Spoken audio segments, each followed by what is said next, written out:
guys, Captain Frugal here reporting for duty. And you know, I always try to get the best audio I can, and sometimes my videos you hear, it's not as good as others. And part of the reason is I don't always have the right mic for the right job. And one of the mics I need, well, I need a shotgun style mic. So I decided to give this, the Takstar SGC-598 a try. It's a very inexpensive alternative mic to try. You can get it for $30 or less. So I thought, you know what, I'm going to see how well this mic does. So I'm going to unbox it, and I'm going to give audio tests under certain different parameters, and we're going to see how well this microphone performs. Alright guys, here we have the Takstar SGC-598 recording microphone. You can even look it up at takstar.com. On the back, it's going to give a lot of information. I'm not going to go into a whole lot of features on the box. I just want to make sure it's packaged well. So let's check that out. We open this up. I already did, just broke the seal, if you will. And in here we have a nice little case here. Just a little case to put the mic in. Not bad. Nothing too special there.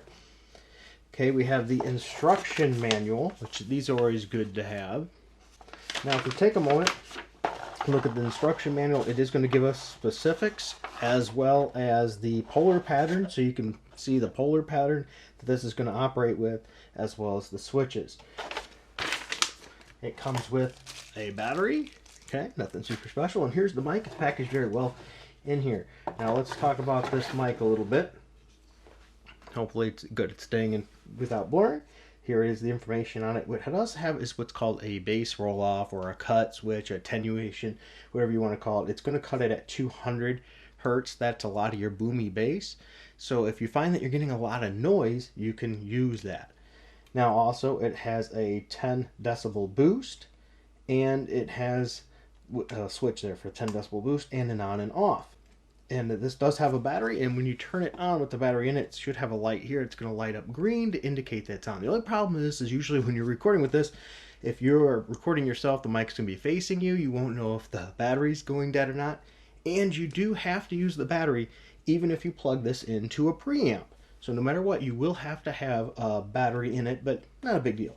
Now, one issue I see with it right away is, if you can see here, the cord is not one that you can pull out and put back in. It's actually built into the microphone with a coiled cord. The only problem I have with that is that you can't replace that without a lot of work. You're going to have to take this thing all apart, rewire it if a problem happens. So bear that in mind, you cannot replace that. Now, if this cord isn't long enough, that's really not an issue. I recommend just getting an extension cord. You can easily hook a extension cord to this and extend it out. Now, with that said, this is your shock absorption, if you will, you're holding there. It's okay, nothing super fantastic. The build quality is a plastic. It's not the most rugged, so I would recommend taking this with care. Don't be dropping it and things like that, because I don't think it'll last if you drop it several times. Now, you shouldn't be dropping any microphone for that matter, so that shouldn't be a problem. But bear with mind, this is not a rugged, sturdy case. It's just a light plastic that I don't know how much it can really handle with drops. Also, on top of that, I've noticed here, this is the shoe as well as it's threaded. Now, the threaded is very important. I'll get into that in a second. But this is also plastic, so you got to be very careful you don't over tighten. These kind of things with plastic are subject to crack and break pretty easily, so be very careful when you put that on your camera if you choose to, or if you mount it on your stand. Otherwise, it seems alright. The build quality is decent for the price. So now let's review how the mic sounds, and then I'm going to come back for my final thoughts. This is the Saramonic preamp with the Takstar microphone with no cut at all and no boost. No cut and no boost, 1 foot away. Once again, this is my Nikon camera with the Saramonic preamp, 1 foot away, no cut, no boost. This is the audio with the microphone 1 foot away with the roll-off with no boost. Once again, the microphone running through a Saramonic preamp with a low cut and no boost. Alright, at this point I'm testing the microphone with no cut, no boost, around 3 foot away. Once again, I am testing the Nikon camera with this microphone through a Saramonic preamp with no cut and no boost. No cut, no boost, 3 feet away. Alright, This test is through the Nikon camera, once again with the Saramonic preamp with no cut, but with the decibel boost, 3 feet away. No cut with decibel boost, 3 feet away. I'm going to do a sound test here. First, I'm 1 foot away from it. I'm right in front of the mic. I'm going to then move it to the side and then to the back. So right now I'm in the front. Now I'm to the side of the microphone. Now I'm to the side of the microphone. Now I'm behind the microphone.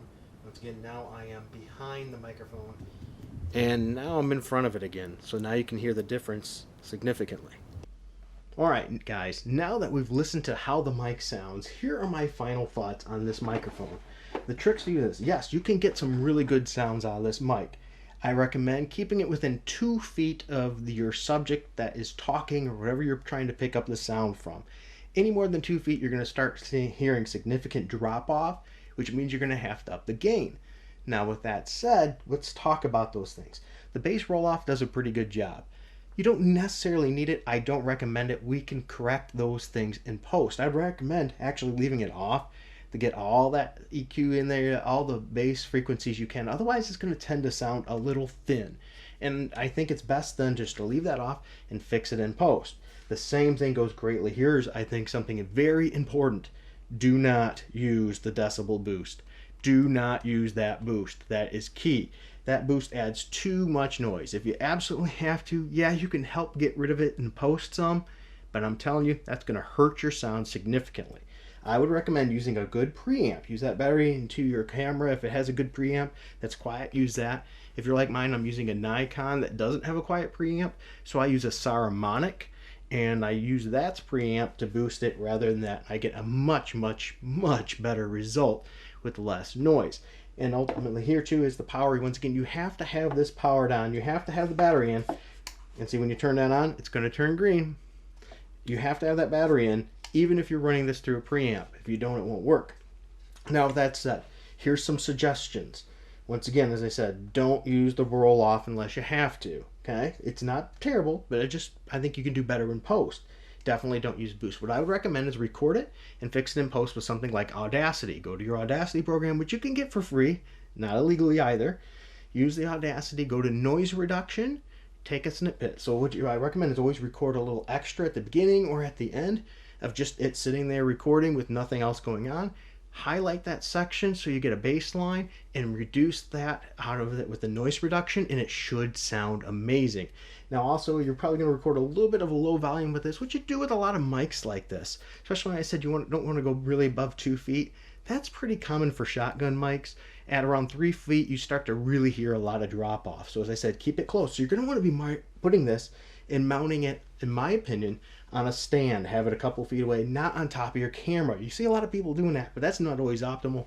I recommend having it on a stand so you can move it a little closer to your subject, have it around 2 feet from your subject or just out of the frame, and then use an extension that you can get easily for this, and put an extension on it and run it to your camera that way. I think you're going to then get very good results. Otherwise, using it too, if you're going to use it as a close camera for, we're just recording you only a few feet away, for vlogs or gameplay, recording yourself while doing a game, this is going to be great. It's going to do a great job. I think it's a great entry-level mic for the price. I'm not going to say the price because it does fluctuate, but you should be able to get it for $30 and under very easily. And for that price, this is really hard to beat. You can get really good results. Are you going to get professional results and movie results? No. Can you queue it up and get acceptable results that are definitely acceptable for YouTube? Absolutely. All right, so I think this is a great entry-level mic for the price. A great one to use for a long time, maybe until while you're saving up to get something even better. All right, guys, well, I hope you enjoyed this review. If you do, please let me know in the comments below. If you have this mic, let me know below, too. I've seen a lot of reviews on this, and I haven't seen anybody talking about the boost and how that really hinders the sound. That's a key there right there, is avoid using that boost, in my opinion, and put this closer to your subject matter. I don't think you can go wrong if you do that. All right, guys, well, thanks. Like, subscribe, hit that notification bell. Until next time, keep it real.